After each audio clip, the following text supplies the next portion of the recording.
स्वागत है एक बार फिर से आप सभी का आपके अपने YouTube चैनल रिवॉल्यूशन डिप्लोमा में। जैसा कि आप लोगों को पता है कि हम लोग अभी मॉस की वीडियोस कंटिन्यूसली स्टडी कर रहे हैं मॉस के बारे में। और मॉस के बारे में हमने स्टडी करते करते लगभग एक चैप्टर ख़त्म करने की तरफ है। और आज हमारे बस 2-3 टॉपिक्स बचे हुए हैं जिनको कि आज हम लोग ख़त्म करेंगे। और उसके अलावा इस चैनल पे आपके जो फ्रेंड्स जुड़ गए हैं उनके अलावा जो भी आपके फ्रेंड इस चैनल पे अभी तक नहीं जुड़ पाए हैं उनको एक बार जोड़ने की कोशिश करिए, उनके साथ वीडियोस की लिंक शेयर करिए और उनको बताइए कि इस चैनल पे और सारे भी सब्जेक्ट्स के क्लासेस कंटिन्यूसली मिलने वाली हैं और बहुत जल्द हम लोग शुरू करने वाले हैं। तो आइए आज की वीडियोस हम लोग शुरू करते हैं। और उससे पहले आज अभी तक आप लोगों ने हमारे चैनल को सब्सक्राइब नहीं किया है तो हमारे चैनल को सब्सक्राइब करिए और बेल आइकन को प्रेस करिए। तो आज हम लोग जो स्टडी कर रहे थे वो स्टडी कर रहे थे, सब्जेक्ट था हमारा मॉस।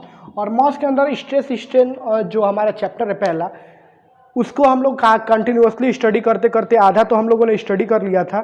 बट अब जो हमारा बाकी था वो लास्ट टॉपिक बाकी थे। तो आज हम लोग स्टडी करेंगे कि स्ट्रेस स्ट्रेन कर्व कैसा होता है किसी भी मटेरियल के लिए। जैसे ही स्ट्रेस और स्ट्रेन के कर्व को हम देखते हैं किसी भी बॉडी के लिए, यानी कि विकृति और प्रतिबल के हम ग्राफ को अगर देखें तो किसी बॉडी के लिए कैसा ग्राफ बनेगा, वो कैसा होगा, ये हम लोग जानेंगे। तो सबसे पहले हेडिंग है आज की, stress and strain curve for. सबसे पहले हम लोग किसके लिए स्टडी करते हैं? पहले डक्टाइल मटेरियल के लिए स्टडी करते हैं और उसके बाद से हम लोग ब्रिटल मटेरियल के लिए स्टडी करेंगे।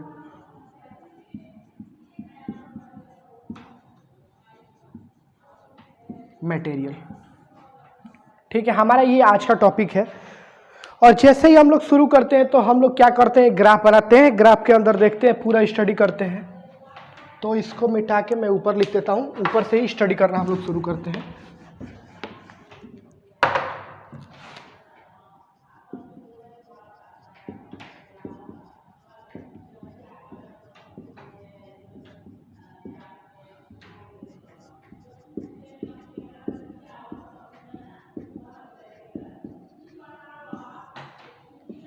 सबसे पहले ये तो हो गया आपका ग्राफ, ये हो गया आपका एक्स एक्सिस, ये हो गया वाई एक्सिस। अब जब भी हम ग्राफ बनाते हैं तो सबसे पहले हमको समझना होगा क्या कि इस पे हम किसको रखेंगे और नीचे किसको रखेंगे। ये हम लोग कैसे डिसाइड करते हैं कि एक के कारण दूसरे में जब भी चेंजेस आते हैं तो उसके हिसाब से हम लोग डिसाइड करते हैं। और यहाँ पे क्या रखते हैं हम लोग, स्ट्रेस, यानी कि इस वाले बिंदु पे होता है प्रतिबल, इस वाले सिरे पे तो प्रतिबल हो गया, और इधर होता है स्ट्रेन, यानी कि इस सिरे पे हम किसको रखते हैं, इस सिरे पे हम रखते हैं किसको, विकृति को। ये तो हो गया। अब जैसे ही हम लोग ग्राफ खींचते हैं तो जहाँ तक हुक्स लॉ फॉलो होता है तो आप लोग क्या जानते हैं, वहाँ पे स्ट्रेस और स्ट्रेन के मान में क्या होता है, डायरेक्टली प्रोपोर्शनल होता है, यानी कि समानुपाती होते हैं। समानुपाती कहने से मतलब क्या है कि अगर एक का मान बढ़ाया जाए तो दूसरे के मान में भी क्या हो, अल्टरनेटिवली चेंजेस आए, यानी कि वो भी बढ़ता जाए। तो ये तो एक स्ट्रेट लाइन मिलती है सीधा।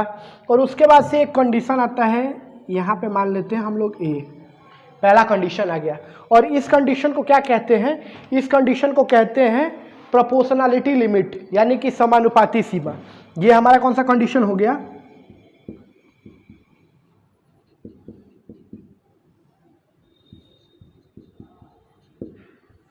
ठीक।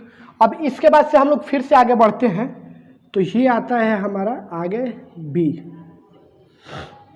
ये हो गया हमारा बी, जो होता है वो होता है इलास्टिक लिमिट, यानी कि इसके बाद से अब इलास्टिसिटी की प्रॉपर्टी बॉडी की क्या हो जाए, पूरी तरह से डिस्ट्रॉय हो जाए, खत्म हो जाए। तो ये हो गया प्लास्टिक लिमिट। और उसके बाद से कर्व ऐसे होता है, यानी कि ये जो होता है ये होता है आपका पॉइंट सी, और सी के बाद आता है नीचे ये डी, और फिर ये हो गया आपका ई, ठीक। अब समझते हैं कि ये पॉइंट्स क्या क्या होते हैं। पहला तो हो गया प्रोपोर्शनलिटी लिमिट, दूसरा हो गया, यहीं पे लिख के समझ लेते हैं, ये हो गया आपका समानुपाती सीमा,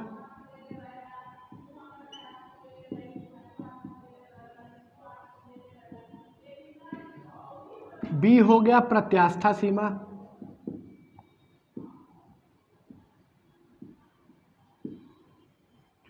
सी क्या है आपका, सी क्या है? सी को बोलते हैं पराभव बिंदु। लोअर होता है ये, और डी होता है आपका अपर पराभर बिंदु यानी कि उच्च पराभर बिंदु। ये होता है निम्न पराभर बिंदु। डी भी है आपका क्या? पराभव बिंदु।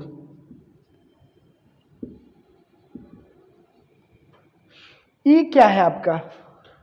ई क्या है? ई के बाद से अधिकतम प्रतिबल है, यानी कि जो मैक्सिमम स्ट्रेस लगाया जाता है बॉडी के ऊपर वो है अधिकतम प्रतिबल।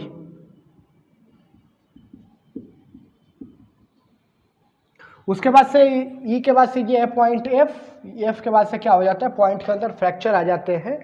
उसके बाद से पॉइंट क्या होता है? टूट जाता है। अब इसको समझते हैं।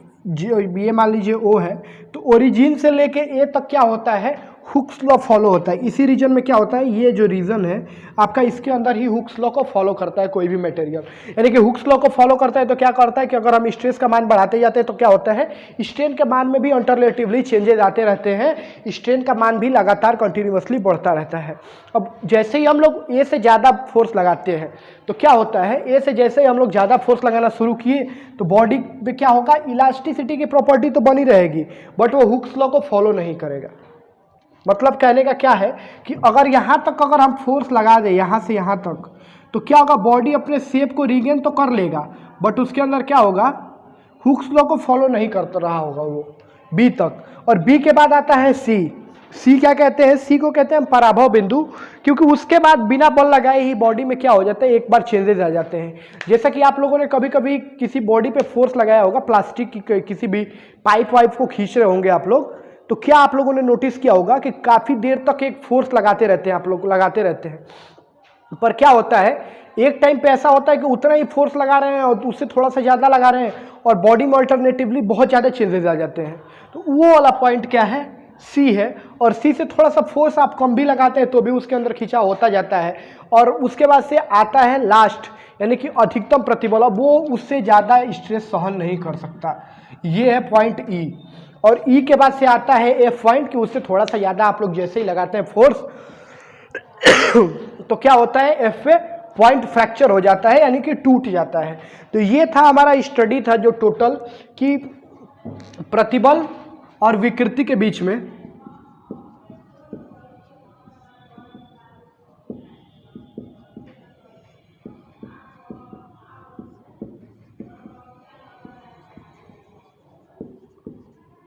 ये प्रतिबल और विकृति ग्राफ का अध्ययन था for ductile material.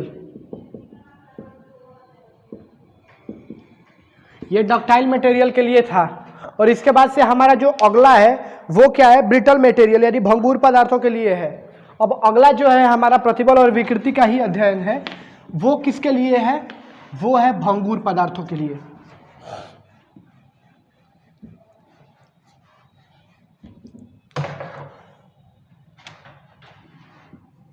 Stress strain graph study for किसके लिए है? ये है हमारा ब्रिटल मटेरियल।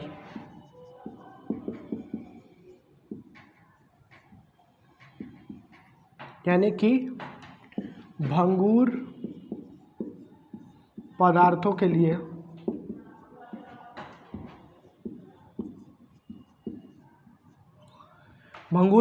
के लिए प्रतिबल विकृति ग्राफ का अध्ययन।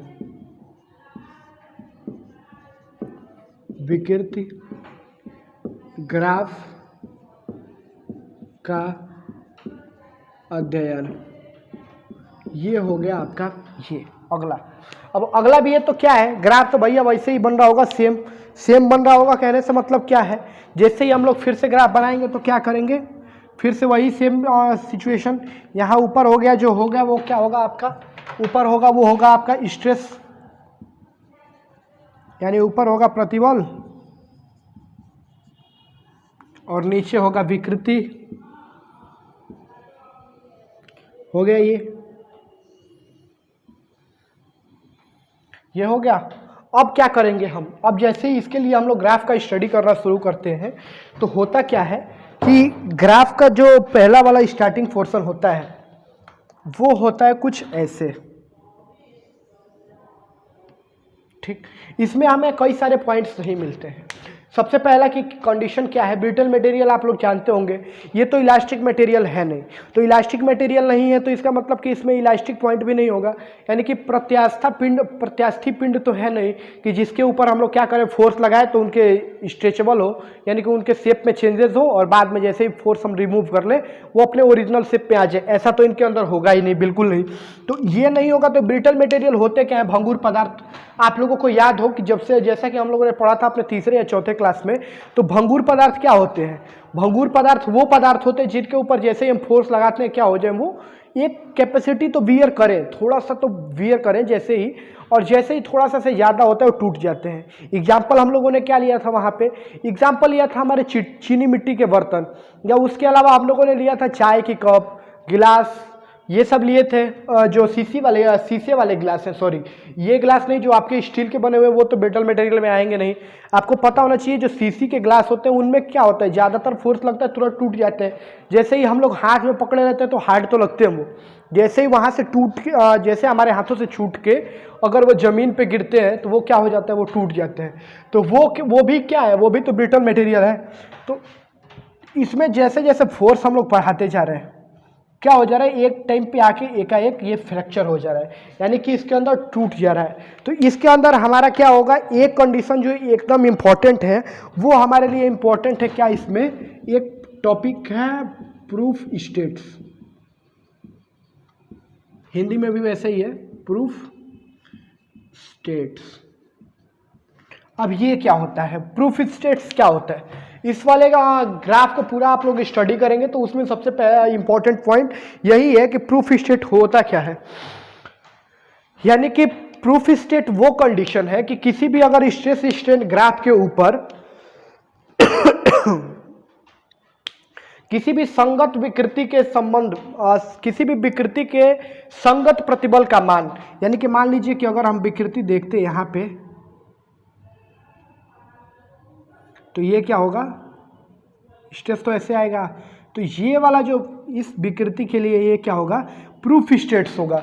यानी कि संगत विकृति के लिए संगत प्रतिबल का मान जो होता है वो क्या कहलाता है, वो कहलाता है प्रूफ स्टेट्स। यानी कि प्रूफ स्टेट्स क्या है, एक बार फिर से समझेंगे। संगत विकृति यानी कि ये विकृति के लिए जो सामने वाला स्ट्रेस है वो क्या होता है, वो होता है आपका प्रूफ स्टेट्स। अगर इसको लिखना चाहे तो हम लोग क्या लिखेंगे, प्रूफ स्टेट्स को लिखेंगे प्रतिबल विकृति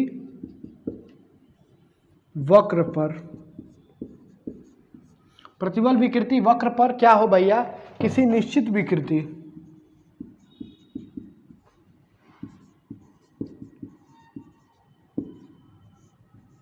निश्चित विकृति क्या हो, निश्चित विकृति के संगत प्रतिबल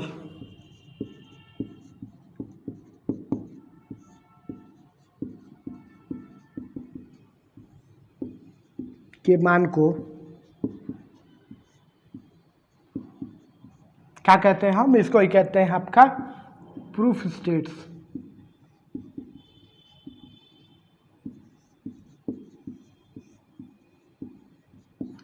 ये था आपका ये स्ट्रेस स्ट्रेन ग्राफ का study for brittle material and ductile material.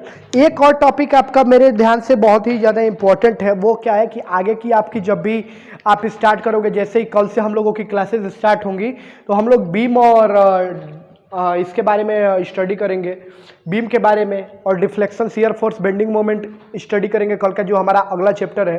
तो उसमें क्या होगा, एक फैक्टर ऑफ सेफ्टी एक टॉपिक आएगा। तो मैंने सोचा कि इसी वाले चैप्टर में दिया हुआ था तो क्यों ना हम लोग यहीं पे स्टडी कर लें। तो फैक्टर ऑफ सेफ्टी क्या होता है अभी हम लोग उसका भी स्टडी करेंगे। एक लास्ट टॉपिक है आज का,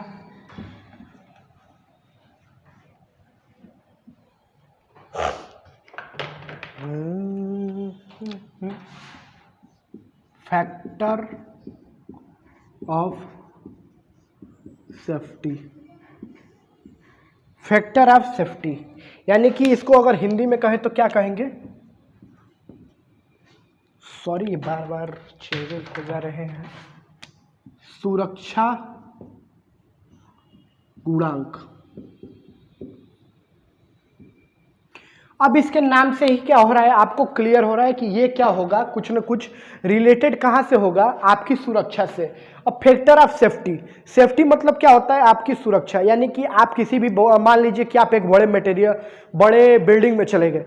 अब बिल्डिंग में ऐसी बनी हुई है, उसमें सीमेंट बहुत कम मात्रा में लगाए गए हैं और छड़ें तो लगी हुई नहीं है, तो क्या होगा, काफ़ी टाइम बाद आप लोग क्या फील करोगे कि वो बिल्डिंग क्या हो रही है, गिर जाएगी, ज़्यादातर लोग आ जाएंगे। तो बिल्डिंग के ऊपर क्या हो रहा है, उसकी आपकी सेफ्टी उसमें क्या है, जीरो के बराबर है, यानी कि उसमें आपकी सेफ्टी बिल्कुल भी नहीं है।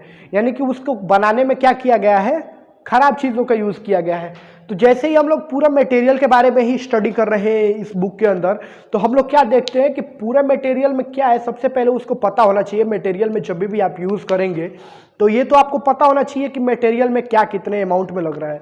अगर मान लीजिए कि हम लोग एक छत का लिंटर कर रहे हैं, तो ये तो हमको पता होना चाहिए कि छत कितना लोड बियर करेगा। अब किसी भी छत के ऊपर तो हम लोग हेलीकॉप्टर तो उतार नहीं सकते, हेलीकॉप्टर नहीं उतार सकते, लेकिन क्या होता है, उसमें बाइक चला सकते हैं या फिर गाड़ियाँ ले जा सकते हैं छत के ऊपर। यानी कि ऐसा लिंटर किया जा रहा है जो कि जिसकी कैपेसिटी कितनी हो रही है, 100, 200, 400, 500 कुंटल तक कैपेसिटी हो रही है। तो ये है फैक्टर ऑफ सेफ्टी से ही हमको क्या पता चलता है कि उसकी मैक्सिमम लोड कैपेसिटी कितनी है। अगर फैक्टर ऑफ सेफ्टी की बात करें तो इसको डिनोट करते हैं हम लोग एस से, और एस बराबर क्या होता है, अधिकतम प्रतिबल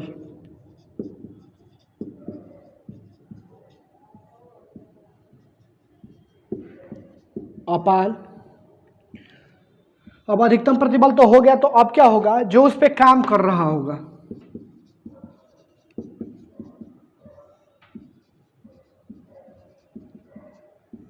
कार्यकारी प्रतिबल। अगर इसको समझने के लिए एक अगर हम एग्जांपल लें, जैसे मान लीजिए कि अगर मान लीजिए कि अगर यहाँ पे मैक्सिमम वर्किंग लोड कितना होना चाहिए, अगर मान लीजिए कि एक हम लोग बिल्डिंग बनाते हैं और उस पर मैक्सिमम लोड लगना चाहिए कितना, 200 न्यूटन। ठीक, अगर हम लोग 200 न्यूटन उस पर लगाते हैं, लगना चाहिए मैक्सिमम उसकी कैपेसिटी कितनी है, स्ट्रेंथ जो हम लोग बोलते हैं वही क्या है उसका, 200 न्यूटन। और हम लोग उसके ऊपर लगा कितना रहे हैं, हम लोग लगा रहे हैं उसके ऊपर मान लीजिए 50 न्यूटन, 50 न्यूटन का लग रहा है। अब जब हमको निकालना होगा फैक्टर ऑफ सेफ्टी, तो यहाँ से क्या निकालेंगे, S = 200/50 यानी कि 4 आ गया ना। यही है आपका मतलब, आप अभी 4 गुना ज़्यादा लोड लगाओगे तो भी क्या हो, आप एक शेप पोजीशन में हो। तो फैक्टर ऑफ सेफ्टी आपको ये बताता है कि किसी भी बॉडी के ऊपर कितना वेट लगाया जाए कि वो क्या हो, सुरक्षित कंडीशन में हो। अगर इसकी डिफिनीशन की बात करें तो इसकी डिफिनीशन हम लोग लिखेंगे,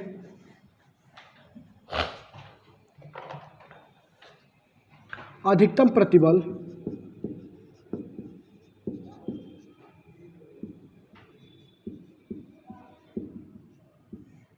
एवं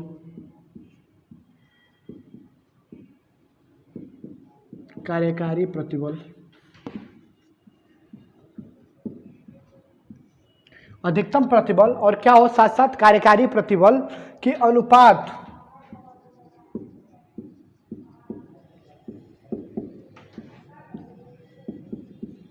को सुरक्षा गुणांक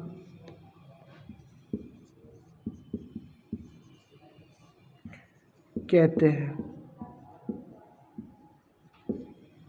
ठीक है, इसको डिनोट कैसे करते हैं, हम लोगों ने क्या कहा, इसको एस से निरूपित करते हैं।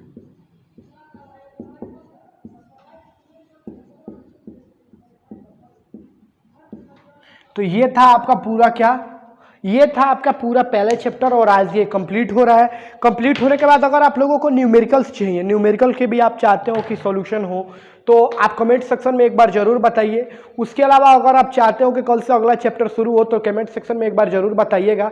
कल से हम लोग नया चैप्टर शुरू करेंगे SFT BMD के बारे में। और उसके अलावा अगर आपके जो नए फ्रेंड्स जुड़ रहे हैं इस चैनल पे, तो एक बार जरूर इस चैनल को सब्सक्राइब करिए। आपके लिए हम लोग कंटिन्यूअसली मेहनत कर रहे हैं और अपनी तरफ से करने की कोशिश करेंगे। बहुत बहुत धन्यवाद, थैंक यू सो मच।